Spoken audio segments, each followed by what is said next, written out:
கிறிஸ்துக்குள் பிரியமான தேவச்சனங்களே, இந்த அருமையான 100 நாள் ஜெபத்தில் 25வது நாள் கொண்டு வந்த ஆண்டவருக்கு கோடான கோடி நன்றி. இந்த அருமையான ஆண்டவர் நம்ம ஒவ்வொருவரை அபிஷேகித்து கொண்டே இருக்கிறார், ஒவ்வொருவரை நிரப்பி கொண்டே இருக்கிறார். தேவச்சனமே, இந்த 100 நாள் கட்டுகள் உடைக்கும் ஜெபம், விடுதலையை கொண்டு வரும் ஜெபம், பரிசுத்த ஆவியினால் நிரப்பும் இந்த ஜெபத்தில் கலந்து கொண்டு இருக்கிற தெய்வ பிள்ளையே, உன் வாழ்க்கையில் எதெல்லாம் மைனஸா இருக்குதோ, எதெல்லாம் குறைவா இருக்குதோ, அதையெல்லாம் தேவன் நிரப்ப சித்தமுள்ளவராக இருக்கிறாரு. கர்த்தருடைய ஆவியானவர் உங்க வாழ்க்கையில வரும் பொழுது வறண்ட நிலம் செழிப்பா மாறும். வறண்டு போன அநேக அனுபவங்களை கர்த்தர் செழிப்பா மாத்த போகிறாரு. ஆவியானவருடைய ஜீவ நீரோடை உங்க வாழ்க்கையின் மத்தியில் ஓட போகிறது. எந்த நேரத்தில் நீங்க தாகமா இருந்தாலும் இந்த நீரோடை அண்டை வந்து உங்கள் தாகத்தை தீர்த்து கொள்ளலாம். தேவ ஜனமே, வேதத்தில் ஒரு சகோதரி இருந்தாங்க. அவங்க தாகம் தீர்க்கப்படாததுனால பாவ வாழ்க்கையில இருந்தாங்க. ஆண்டவராக இயேசு சொன்னாரு, நீ இந்த ஜீவ தண்ணீரை குடிப்பாய் என்றால் உனக்கு ஒரு காலமும் தாகம் வராது. தேவ ஜனமே, நீ ஆவியானவரால் நிரப்பப்பட்டால் இந்த உலக விஷயங்கள் எனக்கு அது இல்லையே, இந்த உலகத்தில் உள்ள சில காரியங்கள் எனக்கு இல்லையேன்னு உனக்கு தாகம் வராத லெவல்ல கர்த்தருடைய ஆவியானவர் நிரப்ப வல்லமை உள்ளவரா இருக்கிறாரு. எல்லாரும் விட்டு கொடுக்கறது இல்லை. இன்னைக்கு எத்தனை பேர் விட்டு கொடுக்குறீங்க? அந்த ஆவியானவருடைய உண்மையான நிறைவை பெற்றால் உங்க மனசு சொல்லும், இனி எனக்கு எதுவுமே வேண்டாம், இது போதுன்னு சொல்லும். அப்படிப்பட்ட எழுப்புதலை சுமக்க இன்னைக்கு ஆட்கள் இல்லை. பெரிய இஸ்ரவேல் ஜனத்தை பார்த்து ஆண்டவர் கேட்டாரு. அதுல உள்ள ஒரு மனுஷனாகிய ஏசாயாவை பார்த்து கேட்டாரு, எனக்காக யார் போவா? இவ்வளவு மக்கள் உள்ள இடத்துல ஒரு ஆள் ஆண்டவருக்கு இல்லையா? ஏராளமான ஆட்கள் இருந்தார்கள். ஆனால் தேவனுடைய திட்டத்தை சுமக்க ஆட்கள் இல்லை, தேவனுடைய மகிமையை சுமக்க ஆட்கள் இல்லை. இன்னைக்கு ஆண்டவர் உங்களை பார்த்து சொல்லுகிறாரு, இந்த கோடிக்கணக்கான மக்கள் வாழ்கிற இந்த இந்தியால கர்த்தர் உங்களை தேடி வந்திருக்கிறார்னா நீங்க சாதாரணமான நபர் அல்ல. தேவ ஜனமே, உங்க மேல ஒரு விசேஷித்த அழைப்பு, ஒரு விசேஷித்த அபிஷேகம் உங்க வாழ்க்கையில உன்னதமானவருடைய சில திட்டங்கள் உண்டு என்பதை மறந்து போவாதீங்க. கர்த்தருடைய ஆவியானவர் உங்களை பார்த்து பேசிக் கொண்டிருக்கிறார். இந்த அருமையான ஜெப நேரத்தின் தொடக்கம் முதல் முடிவு வரைக்கும் உங்களோட ஆவியானவர் தான் பேசுவாரு. மனிதனை மறைத்து, மனித சிந்தனையை மறைத்து கர்த்தருடைய ஆவியானவர் பேசுகிறதற்காக தான் இந்த 100 நாள் கர்த்தர் அழைத்து இருக்கிறார். கர்த்தர் உங்களோடு பேசிக் கொண்டிருக்கிறார். உள்ளத்தின் ஆழத்திலிருந்து ஸ்தோத்திரம் பண்ணுங்க, உள்ளத்தின் ஆழத்திலிருந்து துதிக்க ஆரம்பிங்க. இன்னைக்கு ஒரு மகிமை இறங்கும். இது 100 நாள்ல 25வது நாள். அப்படி என்றால் என்ன? காவாசி ஜெபம் நீங்க பண்ணிருக்கிறீங்க. காவாசி ஜெபத்தை நீங்க பண்ணும் பொழுது கர்த்தருடைய மகிமை உங்க மேல இறங்க ஆரம்பித்திருக்கும். அநேக நெடுநாள் கட்டெல்லாம் ஆட தொடங்கி இருக்கும். அநேகருடைய போராட்டம் என்ற வேர்கள்ல கர்த்தருடைய கத்தி வைக்கப்பட்டிருக்கும். அந்த வேர்கள் வெட்டுண்டு அக்னியில போடப்படும். அந்த இருளின் ஆவிகளுடைய வேர்கள்ல கர்த்தருடைய ஆவியானவர் வெட்ட ஆரம்பித்து விட்டாரு. எத்தனை பேர் விசுவாசிக்கிறீங்க? இந்த 25வது நாளுக்குள்ள நான் கால் வைக்கும் பொழுது கர்த்தர் கொடுத்த ஒரு தரிசனம் என்ன தெரியுமா? அன்னைக்கு இயேசு தான் மரிக்கிறதுக்கு முன்னாடி உயிரோடு இருக்கும் பொழுதே சொன்னார் சீசர்களை பார்த்து, நான் மரித்த பிறகு நான் உயிரோடு எழும்பேன்னு சொன்னார். ஆனால் அவர் மரித்த பொழுதோ எல்லாரும் சிதறி போனார்கள். இயேசு உயிர் தெழுவதை மறந்து போனார்கள். இயேசு உயிர் தெழுந்த அந்த கல்லறையில் இல்லாத நேரத்தில் இயேசு உயிர் தெழுந்தார் கூட அவர்களுக்கு உணர்வில்லாமல் போனது. ஆண்டவருடைய வார்த்தையை மறந்து போனார்கள். ஆனா ஒண்ணு மட்டும் நிச்சயம், ஆண்டவர் சொன்னதுதான், ஆவியானவர் சொன்னதுதான். தேவ பிள்ளையே, இன்னைக்கு ஆண்டவர் உன்னை பார்த்து சிலதை சொல்லி இருக்கிறார்னா அது நிச்சயம் நடக்கும். ஆண்டவராகிய இயேசு உயிரோடு இருக்கும் பொழுதே நான் மரித்துட்டு உயிரோடு வருவேன் சொன்னது போல இந்த 100 நாள் ஜெபத்துல உன் கட்டு உடையும் சொல்லிட்டாருனா, நீ ஆண்டவரை தேடி வந்தனா, அது ஆண்டவராகிய இயேசு எப்படி உயிர் தெழுந்தது உண்மையோ, எப்படி அவர் உயிரோடு இருக்கும் பொழுது தான் மரித்துட்டு உயிரோடு எழும்புவேன் என்று சொன்னது உண்மையோ, இன்னைக்கு இந்த 100 நாள் ஜெபம் உன் கட்டை உடைக்கணும் ஆவியானவர் சொன்னார்னா கண்டிப்பாக அந்த கட்டு உடையும். எந்த சந்தேகமே இல்லை. அந்த சந்தேகம் இன்னைக்கு உடையுது. அந்த அந்தகார ஆவியின் சந்தேகங்களை கர்த்தர் உடைக்கிறார். ஆவியானவர் அதை தான் இடைப்பட்டாரு. இயேசு தான் உயிரோடு எழும்பேன்னு சொன்ன அந்த வாக்குத்தத்தம், அந்த தரிசனம் சீசர்கள் மத்தியில் நிறைவேற்றி காட்டினது உண்மை என்றால், இந்த ஜெபத்துக்கு பிறகு, இந்த 100 நாளுக்கு பிறகு சிலருடைய தடப்பட்ட வாசல்களை கர்த்தர் திறக்கிறத பாப்பீங்க. வெங்கல கதவுகள் திறக்கிறத பாப்பீங்க. நெடுநாள் கட்டு உடையறத பாப்பீங்க. 28 வருஷமா வேலை இல்லாம போராடின உங்க வாழ்க்கையில, வருமானம் இல்லாம போராடின வாழ்க்கையில, 15 வருஷமா கஷ்டப்பட்ட வாழ்க்கையில, 11 வருஷமா குழந்தை இல்லாத வாழ்க்கையில, பல ஆண்டுகளாக திருமண வாசல்கள் திறக்கப்படாம இருந்த நாட்கள் கர்த்தர் முடிவுக்கு கொண்டு வந்து உங்க குடும்பத்தை ஆனந்த களிப்பால் நிரப்பி உங்களுக்கு என்ன தேவையாத உங்களுக்கு கொடுக்கப்படுகிற நாட்கள். எதிரியானவன் எதெல்லாம் உங்க கையிலிருந்து திருடி வைத்தானோ, ராஜாதி ராஜா நியாயாதிபதி உனக்கு நியாயம் செய்கிற நாள் வந்து கொண்டிருக்கிறது. உனக்காக யுத்தம் பண்ணுகிற நாள் வருது. தேவ ஜனமே, நீ ஆயத்தப்படு. கர்த்தர் உன்னை பயன்படுத்த போறாரு. கர்த்தர் கையில உள்ள ஆயுதம். எத்தனை பேர் அதை உணர்கிறீங்க? எத்தனை பேர் இன்னும் ஜெபிப்பேன் புஷ் பண்ண போறீங்க? எத்தனை பேர் ஆண்டு சமூகத்தில் இன்னும் நான் பாரத்தை கொட்ட போறேன், இன்னும் நான் ஊக்கமாக ஜெபிக்க போறேன், வைராக்கியத்தோடு ஜெபிக்க போறேன். இத்தனை நாட்கள் நான் 100 நாள் ஜெபத்தை விட்டு விட்டு அட்டன் பண்ணி இருக்கலாம். இனிமே நான் விடாத அட்டன் பண்ண போறேன். இனி நான் தீவிரமா ஜெபிக்க போறேன். கர்த்தருடைய ஆவியானவர் என்கிட்ட என்ன பேசுகிறாரோ அதை உடனடியாக கீழ்ப்படிய போறேன்னு தீவிரமா யாராவது இருக்கிறீங்களா? தீவிரமா மாற எத்தனை பேர் இருக்கிறீங்க? அப்படிப்பட்டவங்க தான் கர்த்தருக்கு வேணும். யாக்கோபை போல சில இரவு போராடணும், எலியாவை போல வைராக்கியமா நிக்கணும். அப்படிப்பட்ட சில நபரை கர்த்தர் அழைக்கிறார். அப்படிப்பட்ட தேவ பிள்ளைகள் இருப்பார்கள் என்றால் இந்த சத்தத்தை கேட்கும் பொழுது ஜெபிக்க ஆரம்பிங்க. கர்த்தருடைய ஆவியானவர் உங்களை பலமாக நிரப்புகிறார், உங்களை தொடுகிறார். உங்கள் உச்சம் தலை முதல் உள்ளம் கால் வரைக்கும் அவர் அக்னி இறங்கி கொண்டிருக்கிறத நான் பார்க்கிறேன். சிலர் மேல பரிசுத்த ஆவியானுடைய கரம் இறங்குறத பார்க்கிறேன். சிலரை தொடுகிறார், உங்களை அபிஷேகிக்கிறார். பலத்த அபிஷேகம் ஆரம்ப நேரத்தில் ஊற்றப்படுகிறது. உங்க கண்களை தொடுகிறார், தரிசனங்கள் கிடைக்கும். ஏராளமான சாட்சிகளை கேட்டுக்கொண்டிருக்கிறேன். கர்த்தருடைய ஆவியானவர் அநேகருடைய வாழ்க்கையை மாற்றி கொண்டிருக்கிறார். என் கண்களால கண்டு கொண்டிருக்கிறேன். தேவ பிள்ளையே, நான் பொய் சொல்லவில்லை. கர்த்தருடைய ஆவியானவர் சொல்லுகிறதை சொல்லிக் கொண்டிருக்கிறேன். கர்த்தருடைய ஆவியானவர் அநேகருக்கு உதவி செய்கிறார். ஹல்லேலூயா. அவர் சிலருக்கு மட்டுமல்ல, யாரெல்லாம் தாகத்தோடு அவரை தேடுகிறார்களோ, யாரெல்லாம் அவருடைய வார்த்தையை கேட்கிறார்களோ, யாரெல்லாம் அதுக்கு கீழ்ப்படிய தன்னை விட்டு கொடுக்கிறார்களோ, ஒவ்வொரு பேருடைய வாழ்க்கையும் மாற்றுகிறார். யாரெல்லாம் போராடணும்னு நினைக்கிறீங்களோ, யாரெல்லாம் தேவனோடு உறவாடணும்னு நினைக்கிறீங்களோ, யாரெல்லாம் இன்னும் கிட்டி சேரணும்னு நினைக்கிறீங்களோ, யாரெல்லாம் அந்த யாக்கோபை போல போராடணும்னு நினைக்கிறீங்களோ, கர்த்தருடைய ஆவியானவர் இன்னைக்கு விசேஷித்த அபிஷேகத்தினால் நிரப்புவாரு. நீங்க இதுவரை ஜெபித்திராத விதத்தில் நீங்க ஜெபிக்க போறீங்க. கர்த்தருடைய ஆவியானவருக்கு உங்களுக்கு ஒரு பலத்த ஐக்கியம் வரப்போகிறது. தேவ ஜனமே, அவன் ஆண்டவரோடு போராடினான்னு என்ன தெரியுமா அடையாளம் நடந்தது? அவன் கால்கள் சுலுக்கப்பட்டது. அவன் தேவனோடு போராடினான். தேவ பிள்ளையே, தேவ சித்தத்தின்படி இன்னைக்கு ஆண்டவர் சமூகத்தில் நீ போராட போகிற சில அடையாளங்களை நீ பார்ப்ப. உன் வீடுகளில் சில அடையாளங்களை வருகிற நாட்கள்ல கர்த்தர் கிரியை செய்கிறத நீங்க பார்ப்பீங்க. தேவ பிள்ளைகளே, ஆவியானவர் சொன்னாரு, இந்த செக்ஷன் ஒரு ப்ரொஃபட்டிக் ஆக்ஷனா இருக்கும், தேவனுடைய தீர்க்க தரிசன செயலா இருக்கும். அதனுடைய ரகசியத்தை இந்த ஆராதனைக்கு பின்பாடு ஆவியானவர் உங்கள் ஒவ்வொரு பேரோடு பேசுவாரு. இது ஒரு ப்ரொஃபட்டிக் செக்ஷன் ஆராதனை, இது ஒரு ப்ரொஃபட்டிக் ஆக்ஷன் ஆராதனை. கர்த்தருடைய ஆவியானவர் உன்னை எழும்பி நடந்து ஆராதிக்க வைக்கலாம், முட்டு போட்டு ஆராதிக்க வைக்கலாம். தேவன் உன்னை என்ன சொல்லுகிறாரோ, தேவ ஜனங்களே அதை மட்டும் செய்யுங்க. தேவன் கைகளை உயர்த்தி ஆராதிக்க சொன்னால் மோசேயை போல கைகளை உயர்த்துங்கள். தேவன் போராடி ஆராதிக்க சொன்னா போராடுங்கள், அழுது ஆராதிக்க சொன்னா அழுது ஆராதியுங்கள். எந்த நிலைமையில நீங்க இருக்கலாம், இந்த ஆராதனை ஒரு பெரிய விடுதலை கொண்டு வரும். நீங்க ஆராதிக்கும் போது சில கட்டுகள் உடைகிறத பார்ப்பீங்க. சில ஆவிக்குரிய கட்டுகள் எல்லாம் உடையணும். அது ஜெபத்துல தான் உடையும், அது துதியில தான் உடையும். ஆனா பிசிக்கல் மேனிஃபெஸ்டேஷன் அது செகண்ட் தான் டேக் பிளேஸ் ஆகும். தேவ பிள்ளையே, முதலாவது ஆவிக்குரிய மண்டலத்தில் விடுதலை, அதுக்கப்புறம் தான் உலகத்தில் விடுதலையை பார்க்க முடியும். அந்த ஆவிக்குரிய மண்டலத்தில் அவன் ஆவியானவருடைய செயல்பாடு நடந்தாதான் பூமியில சில விஷயங்களை நீ பார்க்க முடியும். அதனால தான் நீ ஆராதிக்கணும். தேவ ஜனமே, பவுலும் சீலாவும் துதிச்சாங்க. that is a spiritual secret. அது ஒரு ஸ்பிரிச்சுவல் ஆக்ஷன். ஆமென். அவங்க ஸ்பிரிச்சுவல் ஆக்ஷனுக்குள்ள இறங்கும் பொழுது சிறைச்சாலை சங்கிலி எல்லாம் உடைந்தது. எப்படி தேவ ஜனமே, துதிக்கும் போது என்ன நடந்துச்சு? துதிக்கும் போது எரிகோக்கு என்ன நடந்துச்சு? தேவ ஜனமே, துதி ஒரு ப்ரொஃபட்டிக் ஆக்ஷன், ஒரு தீர்க்க தரிசன செயல். நீ துதியை சாதாரணமா நினைக்க கூடாது, அது ஒரு பாட்டுன்னு நினைக்க கூடாது, அது ஒரு மியூசிக்ல எல்லாருக்கும் நினைக்க கூடாது. this is a prophetic action. அது ஒரு தீர்க்க தரிசன செயல்பாடு. நீ தீர்க்க தரிசனமா ஆண்டவர் என்ன சொல்லுகிறாரோ, ஆண்டவர் என்ன முழங்குகிறாரோ அதை நீ பூமியில செய்கிற. ஆண்டவர் உனக்குள்ள இருந்து தேசத்தை பார்த்து கட்டளையிடுகிறார், உன் போராட்டத்தை பார்த்து கட்டளையிடுகிறார். அதுதான் துதி. இந்த துதியின் நேரத்துல தான் உன்னுடைய சிந்தனை எல்லாம் கட்டுப்பாடுக்குள்ள வந்து கர்த்தருடைய ஆவியானவர் உன்னை மிஞ்சி கட்டளையிடுவாரு. கர்த்தருடைய ஆவியானவர் உன் மூலமா பேசுவாரு. அதற்கு எத்தனை பேர் விட்டு கொடுக்கிறீங்களோ அத்தனை பேருடைய வாழ்க்கையில மாற்றங்களை பார்ப்பீர்கள். எல்லாரும் சேர்ந்து ஆண்டவருடைய நாமத்தை உயர்த்துவோமா? உள்ளத்தின் ஆழத்திலிருந்து உயர்த்துவோமா? இன்னைக்கு ஒரு விசேஷித்த ஜெபாவிய கர்த்தர் போடுகிறார், விசேஷித்த மகிமையை கர்த்தர் போடுகிறார். எத்தனை பேர் அதை ரிசீவ் பண்ண ஆயத்தமா இருக்கிறீங்க? நீங்க எல்லாரும் சோதனம் பண்ணி கொண்டே இருக்கலாம், துதித்து கொண்டே இருக்கலாம்.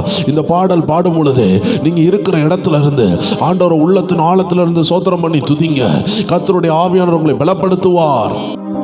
யாக்கோபை போல போராடுவேன், எலியாவை போல நான் ஜெபித்திடுவேன்.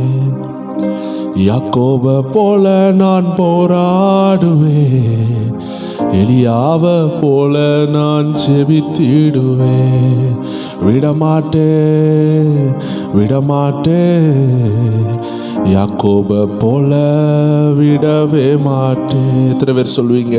விடமாட்டேன் விடமாட்டேன், யாக்கோபை போல விடவே மாட்டேன். இருக்கிற இடங்களில் கர்த்தருடைய ஆவியானவர் உங்களை நிரப்புறதுக்கு ஒப்பு கொடுத்து, ஆண்டவரே நான் யாக்கோபை போல உம் சமூகத்தில் வைராக்கியத்தோடு ஆராதிப்பேன் என்று உள்ளத்தின் ஆழத்திலிருந்து சொல்லுகிற தேவ ஜனங்கள், நீங்க இருக்கிற இடத்துல ஆராதிக்க தொடங்குங்க தேவ பிள்ளைகளே. கர்த்தர் உங்களை நிரப்ப போகிறார். யாக்கோபை போல நான் போராடுவேன், எலியாவை போல நான் ஜெபித்திடுவேன். ஓ யாக்கோபை போல நான் போராடுவேன், எலியாவை போல நான் ஜெபித்திடுவேன். விடமாட்டேன் விடமாட்டேன், யாக்கோபை போல நான் விடவே மாட்டேன். விடமாட்டேன் விடமாட்டேன், யாக்கோபை போல நான் விடவே மாட்டேன். யாக்கோபை போல நான் போராடுவேன், எலியாவை போல நான் ஜெபித்திடுவேன். யாக்கோபை போல நான் போராடுவேன், எலியாவை போல நான் ஜெபித்திடுவேன். அன்னாளை போல ஆலயத்தில் அழுது நான் ஜெபித்திடுவேன். அன்னாளை போல ஆலயத்தில் அழுது நான் ஜெபித்திடுவேன். எல்லாரும் சேர்ந்து சொல்லுங்க. என் துக்கம் சந்தோஷமா மாறுவர ஜெபித்திடுவேன். எத்தனை பேர் சொல்றீங்க? என் துக்கம் சந்தோஷமா, அது சந்தோஷமா மாறுவர உள்ளத்தின் ஆழத்திலிருந்து சொல்லுங்க. விடமாட்டேன் விடமாட்டேன், யாக்கோபை போல நான் விடவே மாட்டேன். ஓ விடமாட்டேன். உள்ளத்தின் ஆழத்திலிருந்து சொல்லுங்க தேவ ஜனமே, நான் விடமாட்டேன்னு சொல்லுங்க. ஏதோ 2 நாள் ஜெபிச்சேன், 3ஆவது நாள் தூங்கினேன் இருக்கக்கூடாது. ஜெபிக்கணும். அற்புதம் நடக்கிற வரைக்கும் விடமாட்டேன்னு சொல்லுகிற சிலர் ஆண்டு தேடுகிறார் தேடுகிறார். வைராக்கியம் உள்ளவர்களை தேடுகிறார்.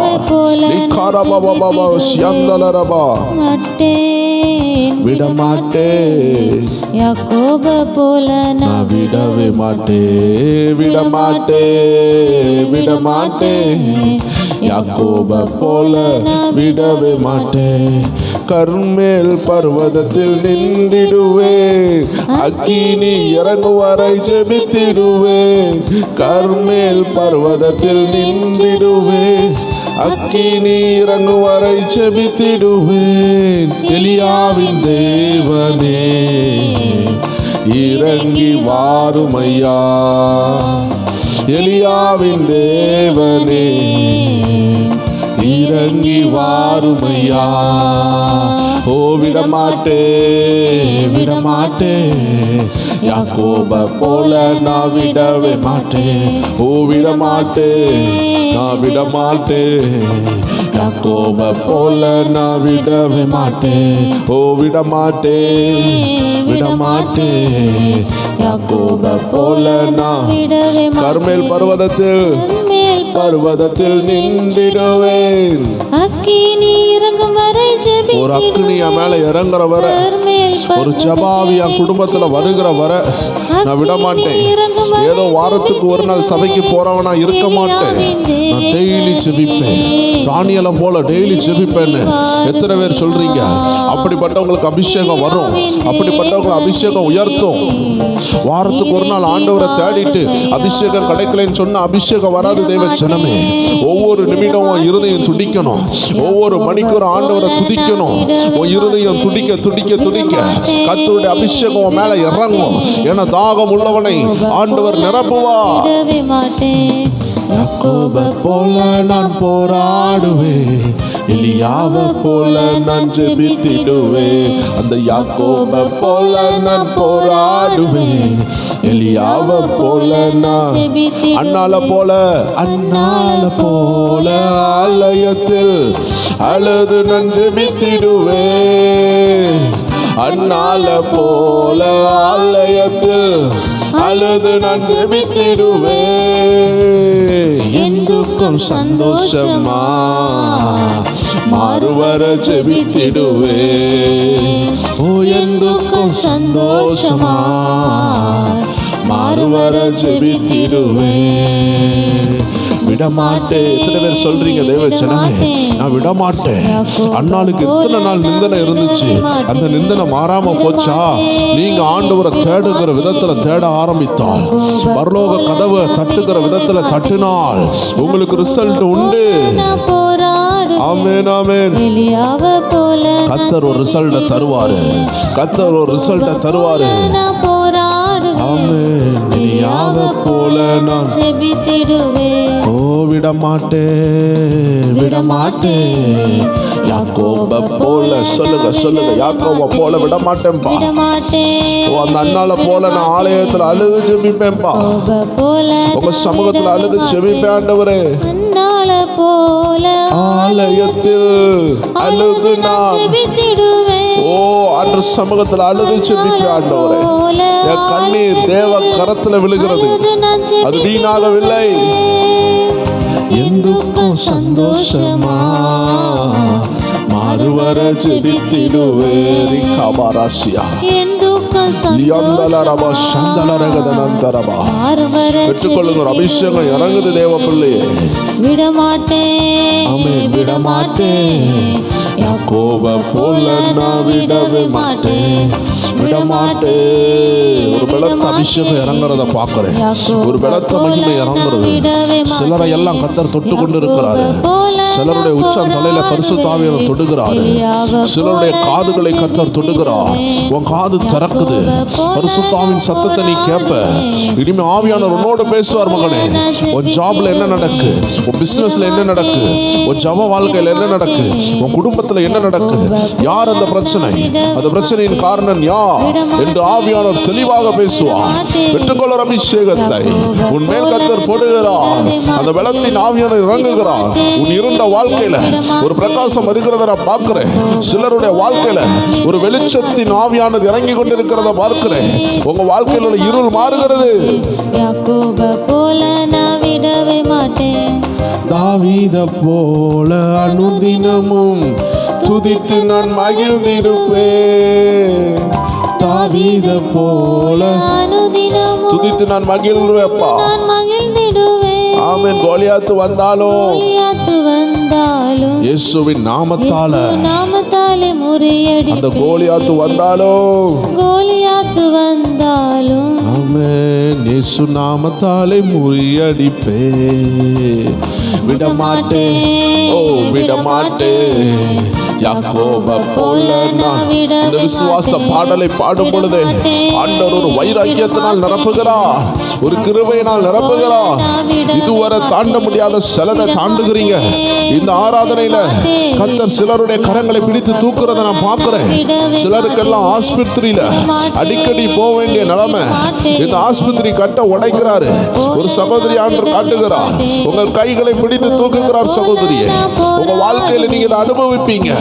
கர்த்தர் உங்க கையை பிடித்து தூக்குறதை நீங்க உணர்வீங்க. கர்த்தர் உங்க வாழ்க்கையில அடுத்த எல்லையில கொண்டு போகிறத நீங்க உணர்வீங்க. கர்த்தர் உங்களை தூக்கி செல்வாரு. ஆராதனையின் தடையை உடைப்பாரு. சபைக்கு செல்ல உதவி செய்வாரு. ஆராதிக்க உதவி செய்வாரு. உபாசிக்க உதவி செய்வாரு. எழும்ப உதவி செய்வார்னு இந்த ஆராதனையில உன்னோடு பேசுகிறார் தேவ பிள்ளையே. சில கட்டுகள்லாம் உடையுது தேவ பிள்ளைகளே. ஆவியானவர் காட்டிக் கொண்டு இருக்கிறார். சிலர் மேல அக்னி இறங்குது. சில கட்டு உடையுது. ஆராதிங்க ஆராதிங்க. அபிஷேகம் இறங்குற இந்த நேரத்துல பயன்படுத்துங்க. அபிஷேகம் இறங்கும் பொழுது கட்டு உடையும். அது பிசிக்கலா வெளிப்பட தாமதானாலும் ஸ்பிரிச்சுவலா உடைந்து கொண்டு இருக்கிறது. ஸ்பிரிச்சுவலா உடையணும். ஆவிக்குரிய மண்டலத்துல உடையணும். ஆவிக்குரிய வாழ்க்கையில அந்த கட்டுகள் உடையணும். அது கண்ணுக்கு தெரியாத கட்டுகள். அது இருளின் ஆவிகள் கட்டுகள். எந்த பிசாசையும் நீங்க கண்ணால பார்க்கல, ஏன்னா அவன் ஆவியா இருக்கான். ஆவியா இருக்கிற பிசாச ஆவியில நிரம்பி தான் கட்ட முடியும். ஜெபிங்க. உங்க துதி அவனை கட்டி போடுகிறது, அந்த கோலியாத்தின் வல்லமையை கட்டி போடுகிறது. நான் விடவே மாட்டேன். ஆமென் ஆமென். விடமாட்டேன் விடமாட்டேன், யாக்கோப போல நான் விடவே மாட்டேன். கர்மேல் பர்வதத்தில் நின்றிடுவேன். அக்கினி இறங்கும் வரை எத்தனை பேர் சொல்றீங்க, என் சபாரையில நான் நிற்பேன், என் சபாரையில நான் முட்டு போடுவேன், ஏதாவது காட்டுல போய் ஜெபிப்பேன், ஏதாவது வனாந்திரத்துல போய் நான் கத்தி ஜெபிப்பேன். எத்தனை பேர் சொல்றீங்க? தேவ ஜனமே, ஜெபிக்க வாய்ப்பு இருக்கிற யாரா இருந்தாலும் ஒரு ஓரமா போய் ஜெபிங்க. உங்க வாழ்க்கை மாறப்போகுது. ஆயிரக்கணக்கான மக்கள் இருக்கிற இந்த நாட்கள்ல ஆண்டவர் உங்களை தான் தேர்ந்தெடுத்து இருக்கிறாரு. தமிழ்நாட்டில் எத்தனையோ ஆயிரங்கள் இருக்கும் பொழுது ஒரு சிலரை மட்டும் ஆண்டவர் அரித்து எடுத்தது போல, வலை போட்டு பிடித்தது போல உங்களை தேர்ந்தெடுத்து கொண்டு வந்திருக்கிறாரு. ஓ ரிகாபாராபா சந்தலரகதனரியா. இத்தனை ஆயிரம் உள்ள தமிழ் தேசத்துல கர்த்தர் உங்களை இந்த ஜெபத்துல பங்கு பெற வைக்கிறார்னா, என்ன அழைத்த ஆண்டவர், என்ன உயர்த்துகிற ஆண்டவர் உங்களை உயர்த்துவாரு. அதே அபிஷேகத்தை கர்த்தர் உங்க மேல வைக்கிறாரு. என்ன உயர்த்துன அந்த அபிஷேகம் இன்னைக்கு உங்க ஒவ்வொரு பேரும் உயர்த்துது. உங்க ஆவிக்குரிய லெவல் மாறுகிறது. பெற்றுக்கொள்ளுங்க. ஒரு இம்பார்ட்டேஷன் இறங்குது. ரிசீவ் தி இம்பார்ட்டேஷன். ஒரு அக்கினி இறங்குது. தேவ பிள்ளையே, ஆவியானவர் உங்களை தொடுகிறார். உங்க ஜெப வாழ்க்கையில ஒரு அக்கினி இறங்குது, ஒரு மகிமை இறங்குது. தேவ பிள்ளையே, தாவீதை போல கர்த்தர் உங்களை நிரப்புகிறார்.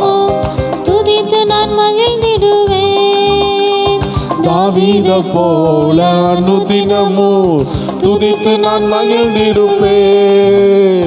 கோலியாத்து வந்தாலும் இயேசு நாமத்தாலே முறியடிப்பேன். அந்த கோலியாத்து வந்தாலும் இயேசு நாமத்தாலே முறியடிப்பேன்.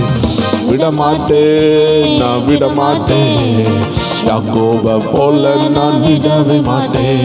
ஓ விடமாட்டேன் விடமாட்டேன், யாக்கோப போல நான் விடவே மாட்டேன். ஓ விடமாட்டேன், நான் விடமாட்டேன். ஆண்டவர் சிலரெல்லாம் பயங்கரமா தொடுகிறார், சிலரெல்லாம் பயங்கரமா நிரப்புகிறார். சில ஆயுதங்கள் உடைகிறது, சில விக்கிரக வல்லமைகள் உடைகிறது. உங்க குடும்பத்துல அடிக்கடி உண்டாகிற அந்த சண்டை உடைகிறது, அந்த மீன் சில உடைகிறது, அந்த பில்லிசுனிய கட்டுகளை உடைகிறார். அநேகர கர்த்தர் வெளியே கொண்டு வருகிறார், விடுதலையை கொடுக்கிறார். It is a prophetical action. ஒரு தீர்க்க தரிசன செயல், ஒரு செயல்பாடு. உங்க வீட்டுல நீங்க ஆராதித்து கொண்டிருக்கும் பொழுது அந்த தலைமுறை ஆவிகள் உங்களை எழும்ப விடாம, எந்த தேசத்துல நீங்க போனாலும் உங்களை ஆசீர்வதிக்கப்படாதபடி உங்க குடும்பத்துல சில தடைகள் இருக்கிறது அல்லவா, அது இந்த ஆராதனையில உடையுது உடையுது. பெற்றுக்கொள்ளுங்க சகோதரி, பெற்றுக்கொள்ளுங்க சகோதரி. கர்த்தர் தொடுகிறார். அநேக தாயார்களை கர்த்தர் தொடுகிறார், அநேக தகப்பன்களை கர்த்தர் தொடுகிறார். வயது முடிந்த சிலரை தொட்டு கொண்டிருக்கிறார். வயதாகி விட்டதேன்னு கலங்கி கொண்டிருக்கிறீங்க, கர்த்தர் தொடுறாரு. ஒரு அபிஷேகம் இறங்குது, உங்க ரூம்ல இறங்குது, உங்க கட்டல்ல இறங்குது, நீங்க இருக்கிற இடத்துல ஒரு வல்லமை இறங்கி கொண்டிருக்கு. பெற்றுக்கொள்ளுங்க. Receive receive a new anointing. கர்த்தர் திறக்கிறாரு. சிலருக்கு புதிய வாசலை திறக்கிறாரு. எழுதி வச்சுக்கோங்க. சில கட்டுகள் உடையுது. இப்போ சில கட்டுகள் உடைகிறது. சிலர் கர்த்தர் விடுதலையாக்குகிறார். சிலர் மேல சில லாக் ஓபன் ஆகிறது. எழுதி வைத்து சொன்னீங்க, இந்த தரிசனத்தை நான் பார்க்கும் பொழுது சிலருடைய வாழ்க்கையில் உள்ள நெடுநாள் கட்டுகள் உடைக்கப்படுகிறது, திறக்கப்படுகிறது. எப்பத்தா திறக்கப்படுவாயாக, இயேசுவின் நாமத்தில் திறக்கப்படுகிறது. இயேசுவின் நாமத்தில் சில அடைப்பட்ட வாசல்கள், சில வருமான தடைகள் உடைகிறது, சில ஜெபிக்க முடியாத தடைகள் உடைகிறது. இருளின் ஆவிகள் ஓடுகிறது. ஆவியானவர் சிலருடைய வாழ்க்கையில பலமா கிரியை செய்கிறார், திறக்கிறார். கர்த்தர் கதவை திறக்கிறார். எஸ், ஆமென். யாக்கோப போல நான் விடவே மாட்டேன், விடமாட்டேன், விடமாட்டேன். யாக்கோப சொல்லி ஆராதிங்க. இந்த ஆராதனை முடிகிறது. கர்த்தருடைய அக்கினி இறங்குகிறது. அக்கினி இறங்கி கொண்டிருக்கும் பொழுது இந்த ஆராதனை நம்ம முடிக்கிறதுக்கு முன்னாடி கர்த்தர் தொடுகிறார். சில வாலிபர்களை தொடுகிறார், சில இளைஞர்களை தொடுகிறார், உங்க குடும்பத்தில் உள்ள பிள்ளைகளை தொடுகிறார். எந்த பிரச்சனை உங்களை கலக்கி கொண்டிருக்கிறதோ அந்த பிரச்சனையை தொடுவார். கர்த்தர் ஒரு அற்புதத்தை செய்வாரு. எஸ் எஸ், விடமாட்டேன், நான் விடமாட்டேன். யாக்கோப யாக்கோப போல நான் விடவே மாட்டேன். ஓ யாக்கோப போல நான் விடவே மாட்டேன். ஓ யாக்கோப போல நான் விடவே மாட்டேன். அந்த யாக்கோப போல நான் விடவே மாட்டேன். ஓ யாக்கோப போல விடவே மாட்டேன். யாக்கோப போல நான் விடவே மாட்டேன். உள்ளத்தின் ஆழத்துல இருந்து சொல்லுங்க, நான் விட போறது இல்லை. என் ஆண்டவர் எனக்காக யுத்தம் செய்து எனக்கு ஒரு நல்ல ரிசல்ட் வருகிற வர, என் ஆண்டவர் எனக்காக கிரியை செய்கிற வர நான் விட போறதில்லை. ஆண்டவரே, உங்க சமூகத்தில் இருப்பேன், நான் காத்திருப்பேன். ஆண்டவரே, முழு நேரமாக ஆண்டவர் சமூகத்தில் உங்க உள்ளம் காத்திருக்கட்டும். இந்த பிஸியான வேர்ல்டுல உங்க உள்ளம் ஆண்டவரை நேசிக்கட்டும். கர்த்தர் அதற்காக தான் உங்களை அழைத்து இருக்கிறார். சாமுவேல் முழுக்க முழுக்க ஆண்டவர் சமூகத்தில் அவன் இருதயத்தை ஆண்டவருக்காகவே கொடுத்தான். ஆண்டவர் பேச ஆரம்பித்தார். ஆண்டவர் பேச ஆரம்பித்தால் உங்க வாழ்க்கை மாற ஆரம்பிக்கும். உங்க வாழ்க்கை மாறலேன்னு இருக்கிற கவலைக்குள்ள ஒரே சொல்யூஷன், ஒரே ஆன்சர், கர்த்தர் பேசணும். கர்த்தர் பேசுறத நீங்க கேட்கணும். இந்த 100 நாள் நம்ம என்ன செய்து கொண்டு இருக்கிறோம்? கர்த்தர் பேசுகிறத கேட்டுக்கொண்டு இருக்கிறீங்க. நீங்க யோசிப்பீங்க, என் பிரச்சனை மாறலையே, என் பிரச்சனைக்காக யாரும் எதுவுமே செய்யலையே. தேவ ஜனமே, நீ கேட்டுக்கொண்டிருக்கிற சத்தியம், நீ கேட்டுக்கொண்டிருக்கிற தேவ வார்த்தை அபிஷேகம் உள்ள வார்த்தை தான். புட்டுகளை திறக்கும், புட்டுகளை உடைக்கும். நீ அதற்கு இடம் கொடுக்கணும். ஏன்டா அந்த வசனத்தை கேட்கணும்? ஏன்டா ஜெபிக்கணும்? ஏன்டா ரொம்ப நேரமாக ஜெபிக்கணும்? என் பேரை சொல்லலையே, என் குடும்பத்தில் உள்ள பிரச்சனையை சொல்லலையே, நீ யோசித்து கொண்டு கவலையோடு இருக்கலாம். ஆண்டு சொல்லுகிறார், கர்த்தரின் சத்தத்தை நீங்கள் கேட்கணும். கர்த்தருடைய சத்தம் வார்த்தை மூலமாக வருகிறது. அந்த வார்த்தை பலமாக இறங்கும் பொழுது தான் பேரை சொல்லி கூப்பிடுறாரு. அந்த வார்த்தை பலமாக இருக்கும் பொழுது தான் அது தரிசனமாக மாறி உங்களுக்கு வருகிறது. உங்கள் வாழ்க்கையில் உள்ள பிரச்சனையை ஹைலைட் பண்ணி காட்டுறாரு. அது எல்லாருக்கும் காட்ட மாட்டார். யார் தாகத்தோடு இருக்காங்களோ, யார் ரொம்ப பிரச்சனையில் இருக்கிறாங்களோ அவங்கள நோக்கி வார்த்தை போகிறது. ஆமீன். சும்மா வந்து ஆண்டர்கிட்ட கேட்கும் பொழுது ஒன்றும் நடக்காது. கொஞ்சமாவது உள்ளத்தை எங்கேஜ் பண்ணணும். கொஞ்சமாவது உள்ளத்தின் ஆழத்தில் இருந்து ஆண்டவரை கூப்பிட்டு பாருங்க. கர்த்தர் அந்த சத்தத்துக்கு செவி கொடுப்பா. ஒரு குருடன் கத்தி கூப்பிட்டான் ஆண்டவரை. ஆண்டவருக்கு அது கேட்டிருக்கும். ஆனாலும் ஆண்டவர் என்ன தெரியுமா பார்த்தாரு? அப்படியே ஆண்டவர் கத்தி கூப்பிடும் பொழுது போனா போட்டுன்னு விடுறானா? இல்ல, ஆண்டவரை நிறுத்துற வரைக்கும் கூப்பிடுறானா? அவன் உள்ளத்தின் ஆழத்துல இருந்து ஒரு விடுதலை வேணும்னு தவித்து கூப்பிடுறானா? இல்ல, நான் கேட்காத மாதிரி போனா விட்டுருவானா? நிறைய பேர் பாருங்க, சில ஆட்களை கூப்பிட்டு பார்ப்பாங்க, அவங்க எல்லையை தாண்டிட்டாங்கன்னா அப்படியே விட்டுருவாங்க. ஆனால் இந்த குருடனை பாருங்க, எல்லையை தாண்டி ஆண்டவர் போனாலும் கத்தி கொண்டே இருந்தான். மிகுதியாக கத்த ஆரம்பித்தான். தேவ ஜனமே, நீங்கள் ஆண்டவர் சமூகத்தில் உங்கள் உள்ளத்தை எங்கேஜ் பண்ணி ஒன் வே ரோடாக இருக்காதீங்க, ஒன் சைடு ரோடாக இருக்காதீங்க. ஜெபிக்க மட்டும் செஞ்சுட்டு என் கடமை முடிஞ்சிட்டு போயிடாதீங்க. ஜெபிச்ச பிறகு கர்த்தருடைய ஆவியானவர் உங்களோடு பேசுவார், உங்களை நடத்துவார். எதுக்காக இந்த பிரச்சனையில் இருக்கிறீங்க, எதுக்காக இந்த போராட்டத்தில் இருக்கிறீங்க, உங்களை கொண்டு என்ன செய்ய போகிறாருன்னு சொல்லுவார். சில நேரம் சில தலைமுறை போராட்டத்தில் இருப்பீங்க. உங்கள் குடும்பத்தில் இறந்து போவாங்க. நிறைய பேர் இறந்துக்கிட்டே இருப்பாங்க. ஆண்டவர் இதனுடைய ரகசியத்தை வெளிப்படுத்துவார். எப்படி இது கிரியை செய்கிறது? ஆண்டவராகிய இயேசுக்குள்ள வந்த பிறகுமே அநேகருடைய வாழ்க்கையில் மரணங்கள், போராட்டங்கள், வருஷத்துக்கு ஒரு ஆள் மரித்துருவாங்க, இளமையாக மரிப்பாங்க. இதெல்லாம் சில சாபக்கட்டுகள். ஆண்டவர்கிட்ட ஜெபிக்கும் பொழுது ஆண்டு ரகசியங்களை வெளிப்படுத்துவார். சிலருக்கெல்லாம் வேலையே கிடைக்காது, எத்தனை வேலை போனாலும் வேலையே இருக்காது. சில வருமான கட்டுகள். நீங்கள் ஆண்டு சமூகத்தில் வருமான கட்டை மாற்றணும்னு மட்டும் ஜெபிக்காதீங்க தெய்வ பிள்ளைகளே. வருமான கட்டு எதனால் வந்திருக்கு? இதில் என்ன போராட்டம் இருக்குது? எங்கள் தகப்பன் என்ன செஞ்சார்? இல்லை நான் ஏதாவது வருமானத்தில் பிரச்சனை பண்ணேனா? யாருடைய வருமானத்தையாவது நான் எடுத்திருந்தேனா? என்னவென்று ஆண்டு சமூகத்தில் ஜெபியுங்கள் தெய்வ ஜனமே. ஆண்டதை வெளிப்படுத்துவார். ஒரு குடும்பத்தில் ஒரு தகப்பன் தகாத விதத்தில் பணத்தை சம்பாதித்தார். அதனால் அந்த குடும்பத்தில் அடுத்த தலைமுறையில் கிட்டத்தட்ட 30 வருஷம் வருமானத்துக்கு கஷ்டப்பட்டாங்க. தெய்வ ஜனமே, இது நடந்த ஒரு சம்பவம். இது ஒரு சாதாரண விஷயம் அல்ல. நீங்கள் உங்கள் குடும்பத்தை அனலைஸ் பண்ணி பார்க்கணும். ஆண்டவராகிய இயேசு சொல்லுகிறார், இந்த உலகத்தின் அதிபதி வருகிறான், அவனுக்கு என்கிட்ட ஒன்றுமே இல்லை. எத்தனை பேரால் சொல்ல முடியும்? தேவ ஜனமே, உன் குடும்பத்தில் உன் தகப்பனுடைய சுபாவம் உனக்கு இருக்குதான்னு செக் பண்ணி பாரு. சத்துரு வருவான். இவன் அவங்க அப்பாவை போல கோபப்படுறானா? இவன் அப்பாவை போல கெட்ட வார்த்தை போடுறானா? இவன் எப்படி இருக்கிறா? இவங்க அம்மாவை போல சோர்ந்து போகிறாளான்னு டெஸ்ட் பண்ணிக்கிட்டே இருப்பான். அந்த ஜென்ம சுபாவத்தை ஆக்டிவேட் பண்ணுவான். ஆண்டோடைய வசனம் சொல்லுகிறது, ஜென்ம சுபாவம் உள்ள மனிதன் கர்த்தருடைய ஆவிக்குரியவைகளை அறிய மாட்டான். இந்த ஜென்ம சுபாவம் எங்கிருந்து வருது தேவச்சனமே? இது உன் தகப்பன் இடத்துல இருந்து வருது, இது உன் தாயின் இடத்துல இருந்து வருது. நீ இதற்கு இடம் கொடுக்கும் பொழுது ஆண்டோடைய பிரசன்னத்தை நீ இழப்ப, ஆவியானவருடைய சத்தம் உனக்கு கேட்காது. இப்படிதான் தலைமுறை ஆவிகள் உனக்குள்ள செயல்படும். ஆண்டவராகிய இயேசு அருமையா சொல்றாரு, நான் ஒரு தாயின் வயிற்றுல தான் பிறந்தேன், ஆனா அந்த மரியாளின் சுபாவம் எனக்கு கிடையாது. எனக்குள்ள இருக்கிற சுபாவம் விண்ணகருடைய சுபாவம். அதனால பிசாசால என்ன ஒன்றும் செய்ய முடியல. எத்தனை பேர் சொல்றீங்க, உங்க தாய் தகப்பனுடைய சுபாவம் உனக்குள்ள இருக்கிற வர விடுதலையே வராது. ஒரு பிரச்சனைனா கிளாஸை தூக்கி உடைக்கிற அந்த சுபாவம் இருக்கக்கூடாது. ஒரு போராட்டம்னா சண்டை போடுகிற சுபாவம் இருக்கக்கூடாது.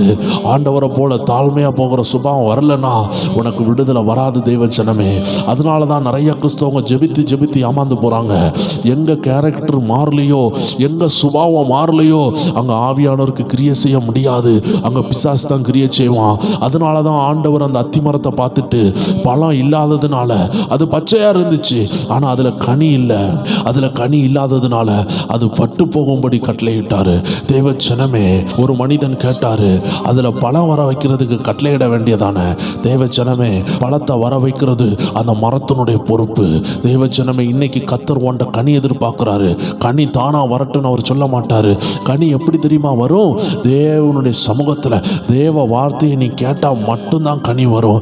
தேவனுடைய சத்தத்தை கேட்கணும், தேவனுடைய திட்டங்களை எழுதி வைக்கணும், தேவ ஆவியானவருடைய சிந்தை என்னன்னு புரியணும், ஆவிக்குரிய மனிதனாக வாழணும். ஜென்ம மனிதனாக, ஜென்ம சுபாவம் உள்ளவளாக வாழக்கூடாதுன்னு வேதம் சொல்லுகிறது. நீங்க ஜென்ம சுபாவம் உடையவர்களாக இருந்தீங்கன்னா உங்கள் தகப்பன் தாயினுடைய அந்த சுபாவம், ஒருவேளை உங்க தகப்பனும் தாயும் ரட்சிக்கப்பட்டு நல்ல கனி உள்ளவர்களாக முதிர்ந்தவர்களாக தேவனுடைய நாம மகிமைக்காக வாழ்வார்கள் என்றால் ஆமென், அந்த சுபாவம் நல்ல சுபாவம். ஆனால் உங்க தகப்பன், உங்க தாத்தா ஒரு குடிகாரனா இருந்திருக்கலாம், ஒரு திருடனா இருந்திருக்கலாம், உங்க தாத்தா ஒரு சண்டைக்காரனா இருந்திருக்கலாம், இல்ல ஒரு மந்திரவாதி குடும்பத்திலிருந்து நீங்க வந்திருக்கலாம், ஏதோ ஒரு பேக்ரவுண்ட் ஒரு பிரச்சனை இருக்கலாம், இல்லைன்னா உங்க தாத்தா ஆவியினால் நிரப்பப்படாமல் இருந்திருப்பாரு, ஆனா அவர் ஒரு கிறிஸ்தவராக இருந்திருப்பாரு. 7 தலைமுறைக்கு நீங்க கிறிஸ்தவங்களா இருந்தாலும் பரிசுத்த ஆவியானவர் உங்க தாத்தாவை தொடவில்லை என்றால் உங்களுக்குள்ளே அந்த கட்டு இருக்கும். நீங்களும் அபிஷேகத்தை பெற முடியாது. ஆண்டவர் சொல்றாரு, அதை ஒத்துக்கொள்ளணும். தன் பாவத்தை மறைக்கிறவன் வாழ்வடைய மாட்டான். அதே போல சில குறைவுகள் என் குடும்பத்தில் இருந்துச்சுன்னா அதை ஒத்துக்கொள்ள வேண்டியது நம்மளுடைய கடமை. உங்க தாத்தா அபிஷேகத்தில் நிரம்பலையா, உங்க தாத்தா தீர்க்க தரிசன ஆவியினால் நிரம்பலையா, அதே சுபாவம் உங்களுக்கு வரும். ஏன்னா அவர் சொல்லியிருப்பார், இதெல்லாம் வேண்டாம்ப்பா தேவ பிள்ளையே, இன்னைக்கு கஷ்டப்படுறது நீதானே, இன்னைக்கு வேதனையோடு இருக்கிறது நீதானே, இன்னைக்கு அபிஷேகம் இல்லாமல் இருக்கிறது நீதானே. ஒருவேளை உன் குடும்பம் 7 தலைமுறை கிறிஸ்தவனா இருக்கலாம், 4 தலைமுறை கிறிஸ்தவனா இருக்கலாம், காணிக்கு நிறைய கொடுத்துருக்கலாம், ஆனா நீ மறுபடி பிறக்காம இருப்ப. அதை தான் ஆண்டு நிக்கோதேமை பார்த்து சொன்னாரு, நீ ஒரு சபைக்கு ஊழியனா இருக்கலாம், நீ சபையை கட்டி கொடுத்துருக்கலாம், if you not yet born again you will never inherit the kingdom of God. நீ தேவனுடைய ராஜ்யத்துக்குள்ள வரணும்னா நீ மறுபடி பிறக்கணும்னு சொன்னாரு. தேவ பிள்ளையே, மறுபடி பிறக்கிறது ஃபர்ஸ்ட் ஸ்டேஜ் தான். நீ ஆவில நிரம்புறது அது ஒரு ஃபைனல் ஸ்டேஜ். நீ ஆவில நிரம்பி தீர்க்க தரிசனம் சொல்லுகிறது தேவனுடைய ஊழியத்தில் ஒரு பங்கு. தேவன் இன்னைக்கு உன்னை எழும்ப வைக்கிறாரு. அதனால இன்னைக்கு உன் ஜீனியாலஜி, உன் எதிர்காலத்தை தடை பண்ண விடாம இன்னைக்கு தேவனுடைய ஜீனியாலஜிக்குள்ள வா. இன்னைக்கு உன் தலைமுறை சுபாவம் உன்னை தடை பண்ண விடாம இன்னைக்கு தலைமுறை கட்டளை உடையணும். இந்த தலைமுறை கட்டு உடைஞ்சிட்டுன்னு எப்படி தெரியுமா கண்டுபிடிக்க முடியும்? உன் சுபாவத்தில் நீ உண்டாக்குற மாற்றம். இந்த சுபாவத்தில் எப்படி மாற்றம் வரும்? நீ வசனத்தை கேட்கும் பொழுதுதான் மாற்றம் வரும். தெய்வ ஜனமே, அந்த கோபத்தை எப்படி ஜெயிக்க? வசனத்தினால தான் ஜெயிக்க முடியும். வசனம் உள்ள இருந்து பேசும், கோபப்படாத, வாயை மூடுன்னு சொல்லும். குடிக்க போவாத, நீ திருவிருந்து எடுக்கிற தெய்வ பிள்ளை, நீ குடிக்க போவாதன்னு கர்த்தர் பேசுவாரு. அந்த பாவத்தை செய்யாத, நீ தேவனுடைய அப்பத்தில் கை வைத்த பிள்ளை, தேவனுடைய திராட்சரசத்தை குடிக்கிற பிள்ளை, நீ அந்த பாவத்துக்கு போவாதன்னு உள்ளத்துல இருந்து ஆவியானவர் கண்டித்து உணர்த்துவாரு. நீ அதையும் மீறி பாவம் செய்யறனா உனக்குள்ள ஜென்ம சுபாவம் ஆளுக செய்து, ஜென்ம சுபாவம் உள்ள எந்த தேவ பிள்ளையையும் பரிசுத்த ஆவியானவர் ஆசீர்வதிக்க முடியாது. அதனாலதான் ஆண்டவர் சொல்றாரு, நீ ஜெபிச்சு உன் டைமை வேஸ்ட் பண்ணாத. வேதம் சொல்லுகிறது, வேதத்தை கேளாதபடி ஜெபிக்கிற ஜெபத்தை கர்த்தர் அருவருக்கிறார். நீ தேவ வசனத்தை கீழ்ப்படியாம, தேவ வசனத்துக்கு கீழ்ப்படிய உன்னை ஒப்பு கொடுக்காம நீ பண்ணுகிற எந்த ஜெபத்தையும் கர்த்தர் கேட்க மாட்டார்னு வேதம் சொல்லுகிறது. இன்னொரு பக்கத்தில் இன்னொரு வசனம் சொல்லுகிறது, ஆண்டவர் சில தேவ பிள்ளைகளுடைய சத்தத்தை அவர் காதில் சென்று எட்டினது என்று சொல்லுகிறது. சிலருடைய சத்தம் தேவ காதுகளுக்கு செல்லுகிறது. ஏன்னா தேவனுக்கு முன்பாக தூய்மையா இருக்கிறாங்க. அந்த ஜென்ம சுபாவத்துக்கு இடம் கொடுக்காம, தகப்பன் தாய் பாட்டி தாத்தாவுடைய சுபாவங்களுக்கு இடம் கொடுக்காம தெய்வீக சுபாவத்தில் வளர்றாங்க. அதனால தான் ஆண்டு சொன்னாரு, கனி கொடு. பச்சையா இருக்கிறது விஷயம் இல்ல, பச்சையான அத்திமரத்தை ஆண்டு பார்த்து சொன்னாரு, பட்டு போன்னு சொன்னாரு. ஏன்னா அதுல கனி இல்லை. இன்னைக்கு உன் வாழ்க்கை உயரமா இருக்கலாம், நீ வெளிநாட்டில் இருக்கலாம், still if you are not bearing the fruit, ஆண்டவர் உங்க வாழ்க்கையை பட்டு போகிற லெவலில் ஆக்கக்கூடிய ஒரு சூழ்நிலை வரலாம். ஆண்டவர் உங்க பிஸ்னஸ் பட்டு போக வைக்கலாம். ஏன்னா கனி இல்லாதவனை பிசாசு திருடுவான். நிறைய பணம் இருக்குங்க, ஆனா கனி இல்லாம பேரும் நீங்க நரகத்துக்கு போவீங்க. அதனால சில பாடுகளை அனுமதிப்பாரு, சில உலர்ந்து போன சிச்சுவேஷன் அனுமதிப்பாரு. இந்த பெயினை நன்மையா எடுத்து என்ன உங்க வாழ்க்கையில தேவன் சொல்லுகிறாரோ அதை செய்வேன்னு நீங்க தீர்மானித்தீங்கன்னா மாற்றங்கள் நிச்சயம் உண்டு. அதனால ஜெபத்தை காட்டிலும் ரொம்ப பவர்ஃபுல் கீழ்ப்படிதல். நிறைய விதத்துல வேதம் சொல்லுகிறது, ஜெபத்தை காட்டிலும் கீழ்ப்படிதல் ரொம்ப முக்கியம். தேவ பிள்ளையே, ஜெபித்தால் தான் கீழ்ப்படிய முடியும். ஆனா கீழ்ப்படியாம ஜெபித்து கொண்டே இருந்தால் அதுவும் ஆபத்து. ஜெபம் உங்களை கீழ்ப்படிதலுக்கு கொண்டு போகும், கீழ்ப்படிதல் உங்களுக்கு ஜெபத்துக்கு நேராக கொண்டு போகும். திரும்பி நீங்க ஜெபிக்க ஆரம்பிக்கும் பொழுது அந்த ஜெபம் விடுதலையை கொண்டு வரும்.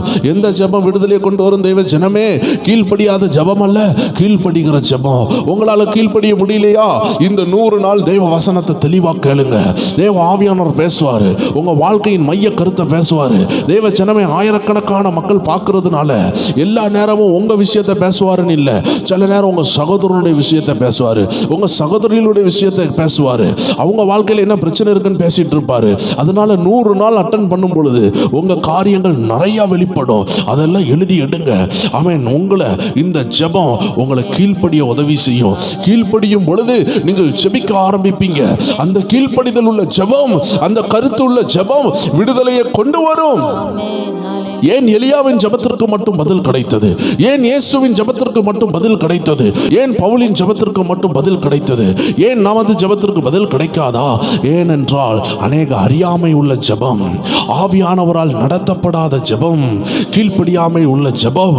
தேவ ஜனமே, இந்த 100 நாள் ஜெபம் உன்னை கீழ்ப்படிதலுக்கு நேராக கொண்டு வரும். நீ கீழ்ப்படிந்த பிறகு தேவ ஆவியானவரை நிரப்புவாரு. அதற்கு பிறகு நீ பண்ற ஜெபம் இருக்குது, அப்படியே தேவ வல்லமை கீழே இறங்க பண்ணும். தேவ ஜனமே, வேதம் சொல்லுகிறது, பலியை காட்டிலும் கீழ்ப்படிதல் நலம். பலினா என்ன? ஒரு ஆராதனை, ஒரு ஜெபம். பழைய ஏற்பாட்டில் பலின்னு சொன்னாலே ஒரு ஆராதனை, அது ஒரு ஜெபம், அது ஒரு பாவ மன்னிப்பின் ஜெபம். அந்த பலியை காட்டிலும் உன் பாவம் செய்யாம இருக்கிறது நல்லது. ஏன் தெரியுமா? பாவம் செஞ்சதுனால தானே பலி கொடுக்க போனாங்க. ஆண்டு சொல்றார், நீ பலி கொடுக்கவே வேண்டாம், நீ பாவம் செய்யலனா பலி கொடுக்கவே வேண்டாம். அதனால தான் ஆண்டு சொல்றாரு, பலியை காட்டிலும் உன் கீழ்ப்படிதலே மேலானது. ஏன்னா நீ கீழ்ப்படிந்தா பலியே செலுத்த வேண்டாம். இன்னைக்கு ஆவியானவர் உன்னோடு பேசி கொண்டிருக்கிறார். தேவ பிள்ளையே, உன் ஜெபத்தை காட்டிலும் உன் கீழ்ப்படிதல் பவர் உள்ளதுன்னு இந்த அருமையான செக்ஷன்ல நீ புரியணும். ஹல்லேலூயா. ஆவியானவர் உன்னோடு பேசி கொண்டிருக்கிறார், இன்னும் ஆழமாக பேச போகிறார். எத்தனை பேர் ரிசீவ் பண்ண ஆரம்பிக்கிறீங்க? எத்தனை பேர் தீர்க்க தரிசன வார்த்தையை ரிசீவ் பண்ண ஆரம்பிக்கிறீங்க? இன்னைக்கு சில ரகசியங்களை கர்த்தர் வெளிப்படுத்த போறாரு. எத்தனை பேர் ஆயத்தமாக இருக்கிறீங்க? ஒவ்வொரு பேரும் உள்ளத்தின் ஆழத்திலிருந்து ஆண்டவரை துதித்து கொண்டே இருங்க, ஜெபித்து கொண்டே இருங்க. ஆவியானவர் உங்களோடு பேச போறாரு. ஈகாதா ராபா சந்தாலா ராபா அல்பா ராதா ரபோசியான் தரபாலா ரகதனா அத்துநாதரியா. அருமையான தேவ ஜனங்களே, இன்னைக்கு ஆண்டவர் சில ப்ரொஃபட்டிக்கல் ஆக்ஷன் உங்களுக்கு சொல்லித்தர போறாரு. இன்னைக்கு தேவ ஆவியானவர் உங்களை நடத்தும் பொழுது அவர் சில விஷயங்களை செய்ய அவர் ஏவுவாரு. அதுதான் ப்ரொஃபட்டிக்கல் ஆக்ஷன். அதை தான் நம்ம தீர்க்க தரிசன செயல் என்று சொல்லுகிறோம்.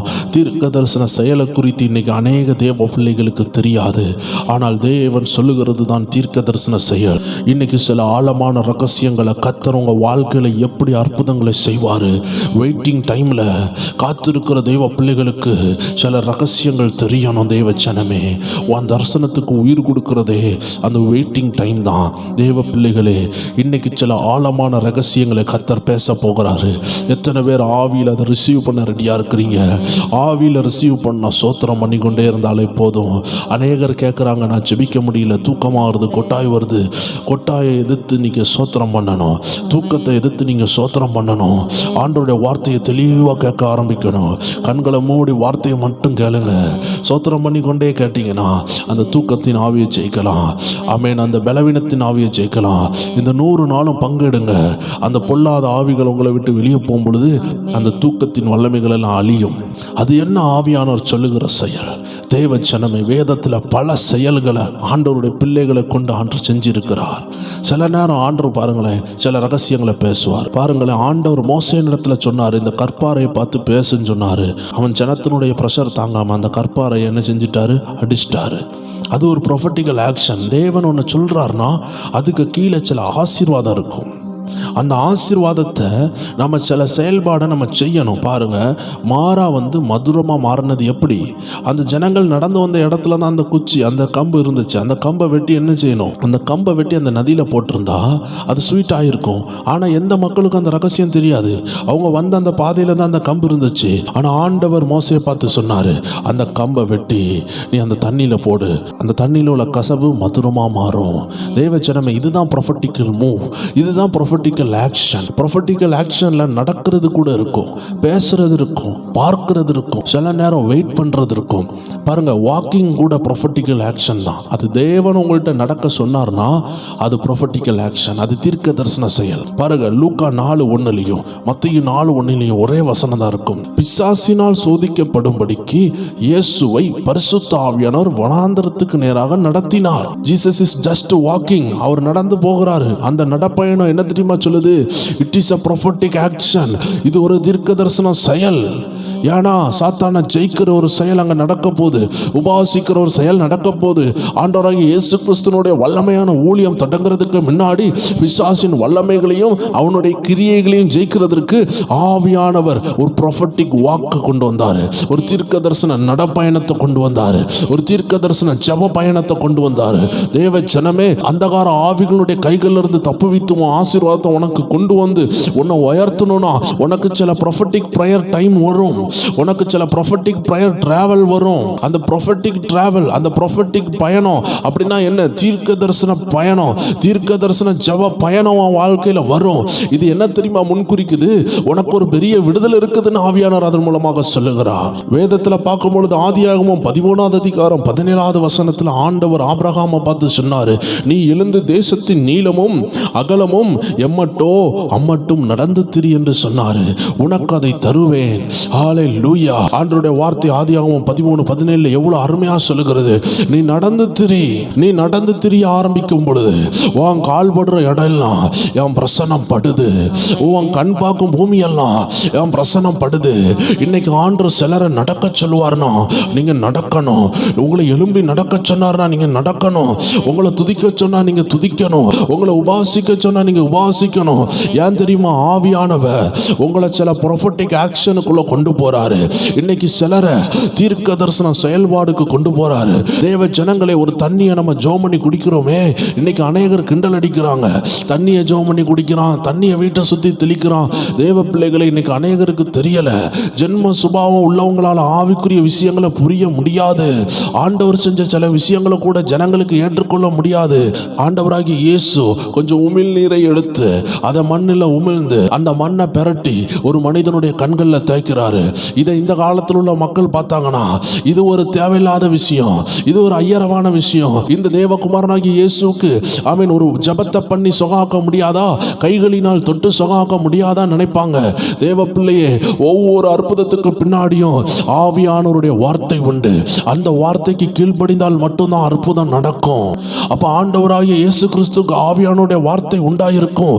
உள்ளத்துல உண்டாகுனதுனால தான் அவர் தன்னுடைய உமிழ் நீரை எடுத்து, தன்னுடைய எச்சிலை எடுத்து கொஞ்சம் மண்ணில் பிணைந்து அந்த மண்ணை எடுத்து அந்த குருடனுடைய கண்களில் தேய்க்கிறாரு.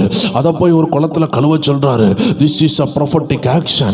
இன்னைக்கு ஆண்டவர் சொல்லுகிறாரு, சில நேரம் ஆண்டவர் சொல்லுகிறத பார்க்கும் பொழுது உலகத்துக்கு விளையாட்டா இருக்கும். அதனால தான் நான் சொன்னேன், தண்ணியை ஜோம் பண்ணி குடிக்கிறது, ஜப எண்ணெயை தேய்க்கிறது இந்த உலகம் கிண்டல் பண்ணும்.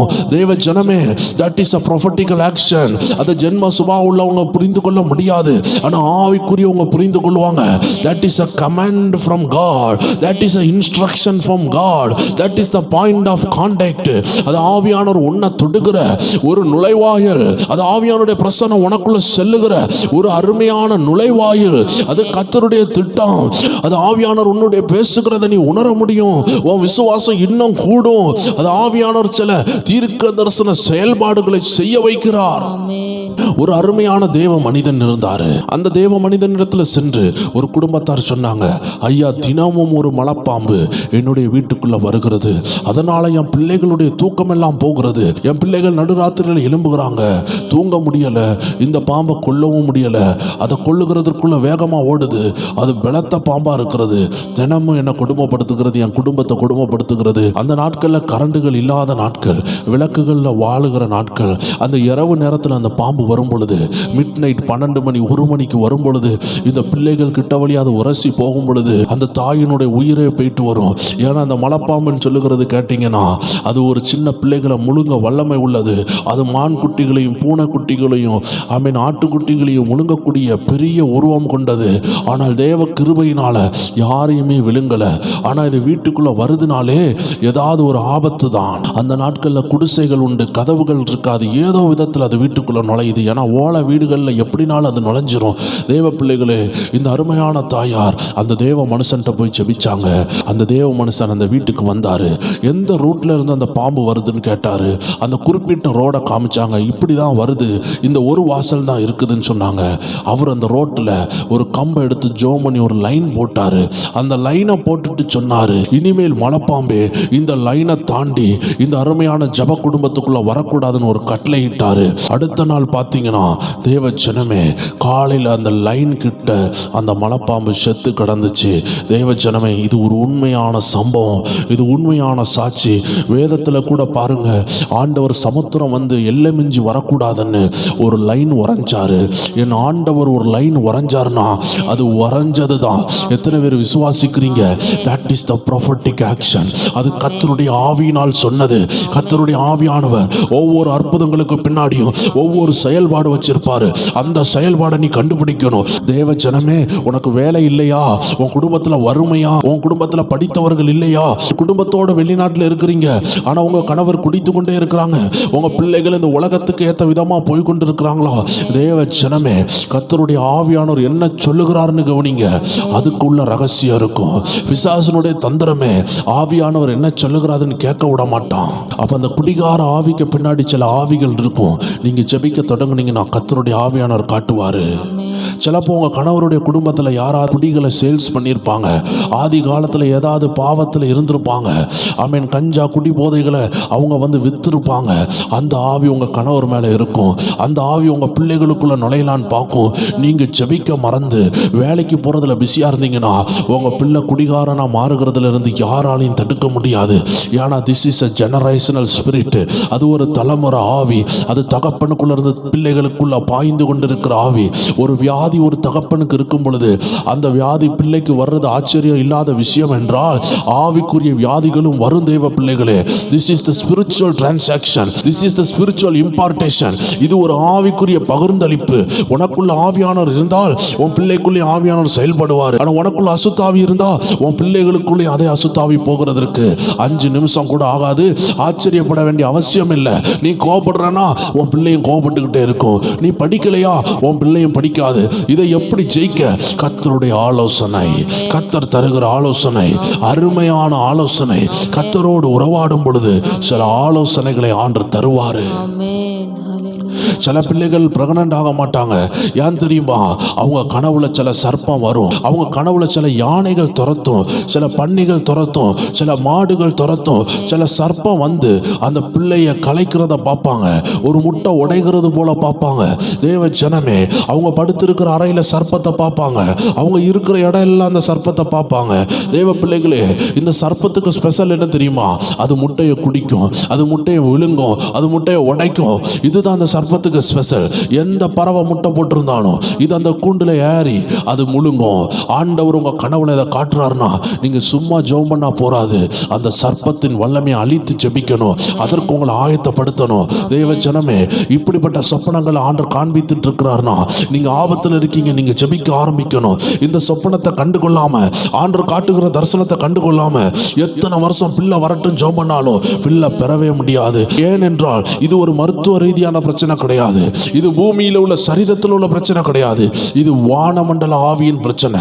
அநேகர் இப்படிப்பட்ட ஆட்கள் விடுதலையாக இருக்கிறாங்க. தேவச்சனமே, இன்னைக்கு கர்த்தர் உங்களையும் விடுதலை ஆக்குவார். அதனால தான் ஆண்டவருடைய வார்த்தை அருமையா சொல்லுகிறது. ஆதியாகமம் 15:5 சொல்லுகிறது, அவர் அவனை வெளியே அழைத்து, நீ வானத்தை அண்ணாந்து பார், நட்சத்திரங்களை என்ன உன்னாலே கூடுமானால் அவைகளை எண்ணு என்று சொல்லி, பின்பு அவனை நோக்கி, உன் சந்ததி இவ்வண்ணமா இருக்கும் என்றார். தேவச்சனமே, லுக்கிங், சீயிங், கர்த்தர் சொல்லுகிறார், நீ வானத்தை அண்ணாந்து பார் என்று சொன்னார். இன்னைக்கு கர்த்தர் சில நேரம் உன்னை பார்க்க சொல்லுவாரு. ஏன் தெரியுமா?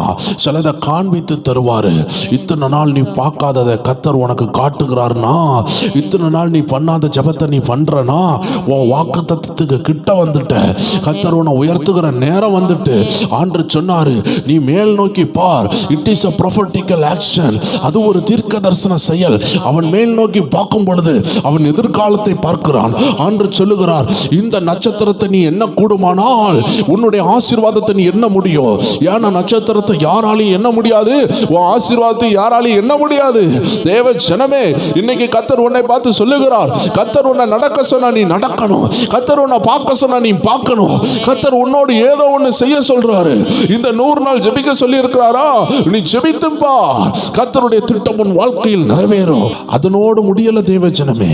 ஆதியாகமம் 22:17 சொல்லுகிறது, நான் உன்னை ஆசீர்வதிக்கவே ஆசீர்வதித்து உன் சந்ததியை வானத்தின் நட்சத்திரங்களைப் போலவும் கடற்கரை மணலை போலவும் பெருக பண்ணுவே. கடற்கரை மணலை சொன்னார். கடற்கரை மணலை யோசிக்க வைத்தார். சில நேரம் ஆண்டவர் உன்னை யோசிக்க வைப்பாரு. ஆமென். ஆண்டவர் உன்னை பார்க்க வைப்பாரு, நடக்க வைப்பாரு, யோசிக்க வைக்கிறாரு. நட்சத்திரங்களை போல, ஆமென், கடற்கரை மணலை போல எனக்கு இருக்குது, என் ஆசீர்வாதம் இருக்குதுன்னு ஆபிரகாமை உணர வைத்தாரு. அவன் விசுவாசத்தை தட்டி எழுப்பினாரு. இன்னைக்கு ப்ரொஃபட்டிக்கல் ஆக்ஷன்ல கர்த்தர் ஏன் தெரியுமா கொண்டு போறாரு, தீர்க்க தரிசன செயல்ல ஏன் தெரியுமா கொண்டு போறாரு. உங்க விசுவாசம் அனல் பறக்கும். உங்க விசுவாசம் கூட கூட, உங்க ஃபயர் கூட கூட, உங்களுடைய ஆசீர்வாதம் நெருக்கமா வந்து கொண்டிருக்கிறது. சீக்கிரமாக அதை அடைய கர்த்தர் உதவி செய்கிறார். அதனால தான் ஆண்டு சொல்றாரு, சில தீர்க்க தரிசன செயல்பாடுகளை நான் உன் வாழ்க்கையில கட்டளை எடுக்கிறேன். வருகிற நாட்கள்ல நீ தீர்க்க தரிசனமா எழுவ போற, தீர்க்க தரிசன செயல்களை செய்ய போற. ஆமீன். அது பல விதத்துல நடக்கும். சில நேரம் ஆண்டு சில லேண்ட்ல போய் தண்ணியை ஊத்த சொல்லுவாரு. எனக்கு ஒரு ஊழியர் தெரியும், அவர் ஒரு வீட்டுக்குள்ள என்ட்ரானோன்னு ஆண்டவர் அவர்கிட்ட உணர்த்துவாரு, இந்த வீட்டினுடைய பிரச்சனை யாரு, எங்க இருந்து வருதுன்னு சொல்லுவாரு. அப்படி அவர் ஒரு வீட்டுக்குள்ள போகும் பொழுது, அவர் ஒரு வீட்டு வாசலுக்குள்ள என்ட்ராகணும்னு கர்த்தர் ஒரு குறிப்பிட்ட இடத்தை தோண்டி பார்க்க சொன்னாரு. தோண்டி பார்த்தா அதுக்குள்ள சில தகடுகள் ஆடுனுடைய மண்டவோடு கூட உள்ள இருந்துச்சு. தேவச்சனமே, இன்னைக்கு கர்த்தர் சில மறைந்திருக்கிறத இந்த ப்ரொஃபட்டிக்கல் ஆக்ஷன் மூலமா கொண்டு வருவாரு. சில நேரம் ஆண்டவர் கையை உயர்த்தி ஆராதின்னு சொல்லுவாரு, சில நேரம் வேகமா நடந்து ஜெபின்னு சொல்லுவாரு, சில நேரம் எழும்பி உட்கார்ந்திருந்து சோத்திரம் பண்ணுன்னு சொல்லுவாரு. ஆண்டவர் என்ன சொன்னாலும் நீங்க செய்ய ஆரம்பிச்சீங்கன்னா கர்த்தருடைய ஆவியானவர் உங்களோட பேச ஆரம்பிப்பாரு. தேவ திட்டம் தடை நீங்கி உங்ககிட்ட வரும். இதுதான் தீர்க்க தரிசன செயல். கர்த்தர் என்ன சொல்லுகிறாரோ நம்ம அதை செய்ய வேண்டும். அதற்கு பின்பாக ஆயிரக்கணக்கான நன்மை, ஆயிரக்கணக்கான ஆசீர்வாதம் கர்த்தர் நமக்காக மறைத்து வைத்திருக்கிறார். தேவச்சனமே, இந்த அருமையான வார்த்தைகள் மூலமாக கர்த்தர் உங்களோடு பேசி இருக்கிறார். வருகிற நாட்கள்ல தீர்க்க தரிசன செயல்பாடுனா என்ன, ஆவியானவர் எப்படி தேவ மனிதர்களை இயக்கினார், எப்படி தீர்க்க தரிசன செயல்களை அவர்கள் செய்தார்கள், எப்படி தேவனோடு உறவாடினார்கள், இந்த ரகசிய சத்தியங்களை கர்த்தர் உங்களுக்கு வெளிப்படுத்துவார். ஆமென். அனுதினமும் ஜெபத்தோடு வாங்க, ஜெபத்தோடு பங்கு பெறுங்க. இந்த 100 நாள் ஜெபம் மிகுந்த ஆசீர்வாதமாக இருக்கும். கர்த்தருடைய நாமத்தினால் உங்களை வாழ்த்துகிறேன். ஆசீர்வதித்து ஜெபிக்கிறோம். ஆண்டவர் தாமே உங்களை ஆசீர்வதிப்பாராக. தனி ஜெபம் பண்ணுகிற தேவ பிள்ளைகள் நம்ம பிரேயர் மியூசிக் சேனல் லிங்கை கிளிக் பண்ணி ஜெபிங்க. கர்த்தருடைய ஆவியானவர் உங்கள் ஒவ்வொருவரையும் பலமாக நிரப்பியிருக்கிறார். அவருடைய திட்டங்கள் உங்கள் வாழ்க்கையில் வெளிப்படும். உங்கள் இருதயத்தில் ஆவியானவர் ஏவுகிற எல்லா ஜெப குறிப்புகளையும் சொல்லி ஜெபிங்க. அது மிகுந்த பிரோஜனமான நேரமாக இருக்கும். ஆண்டவரோடு உறவாடுகிற நேரமாக இருக்கும். கர்த்தருடைய நாமம் மகிமைப்படுவதாக. God bless you. மீண்டும் நாளைக்கு சந்திக்கலாம். ஆமென்.